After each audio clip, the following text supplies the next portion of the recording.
Ode à l'ivresse, ça pourrait s'appeler. Derrière mon bar, 30 ans de service, 130 milliards doses de pastis, fier toboggan, roi de la descente, grands entonnoirs, gosiers en pente, j'ai enterré bien des héros, pinardologues, as du goulot. Pour ma retraite, c'est pas banal, j'ai pris perpète en cure thermale.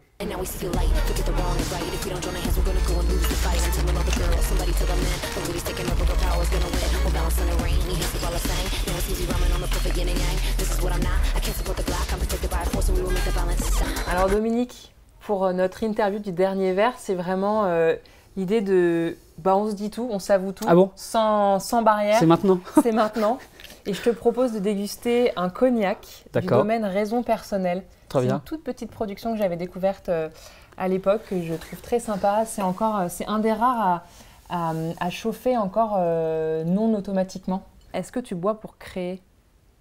Pour On va déguster, je me suis aperçu que j'avais écrit une centaine de faux proverbes et de fausses chansons. Et bon, les gens comprennent très vite que je ne suis pas chanteur. Et je les écrivais la nuit de l'émission. Et donc, après avoir mangé, etc. Et c'est un travail de création qui a une ambition très, très, très, très modeste. Et pour moi, créer ces choses-là, c'est juste pour reprendre les éléments de la chronique de l'émission, les tordre, les amener autrement, parler autrement aux gens. Donc, c'est une ambition qui est modeste, mais pour autant, c'est un accouchement qui est quand même assez compliqué. Et donc, d'avoir les pieds un petit peu décollés du sol, ça peut aider aussi à partir dans des choses que peut-être on ne s'autoriserait pas. Parce que ce que j'écris la nuit, il va falloir l'assumer le lendemain.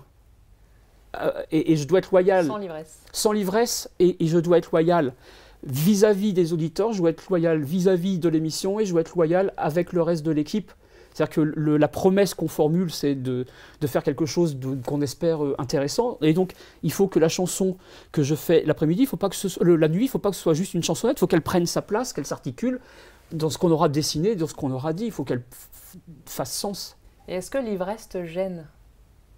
Quand je peux reboire, hein. Elle me gêne chez les autres. Je crois que quand on est en décalage, par exemple, par rapport à quelqu'un, quand il y a une ivresse manifeste chez quelqu'un et qu'on est soi-même dans un état autre, ce décalage, forcément, l'incohérence des propos, des raisonnements, qui peuvent être magiques. Et d'ailleurs, on pourrait les trouver magiques si on était dans le même état que la personne. Donc, il y a un émetteur, il y a un receveur. Si on n'est pas sur la même longueur d'onde, il y a une gêne qui va s'installer.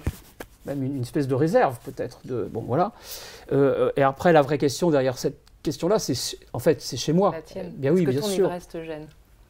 Mais si je me trouve en défaut, justement, de tout ce que je viens d'énumérer, de raisonnement un peu limite, etc., bon, voilà, j'en ai pas conscience sur le vif. Peut-être le lendemain.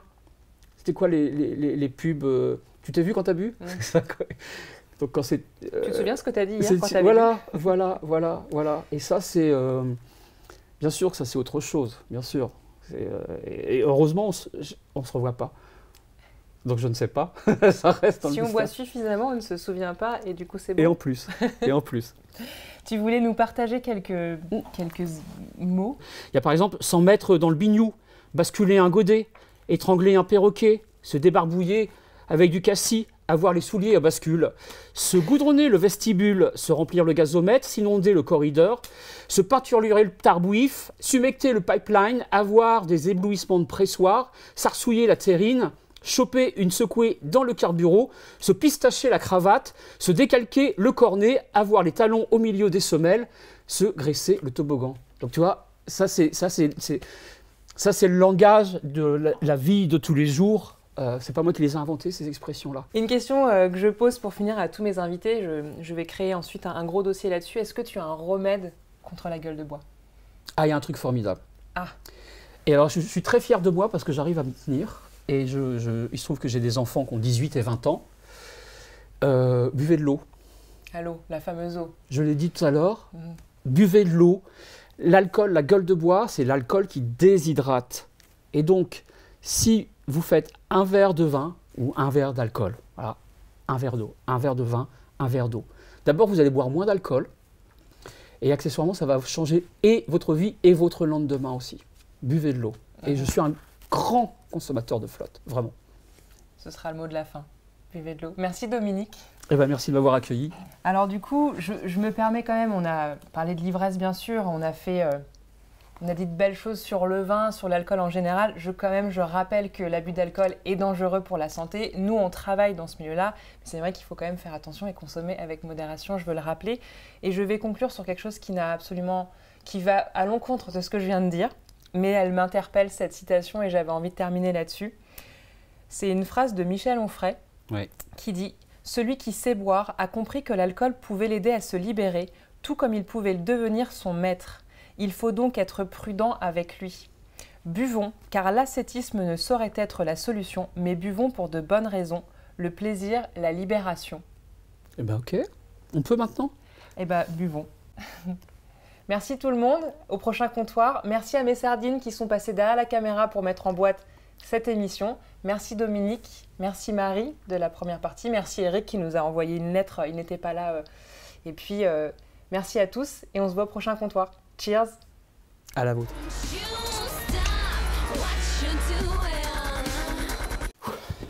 C'est bon, je suis prêt. J'ai pris une aspirine, j'ai plus la gueule de bois. Leslie? Leslie?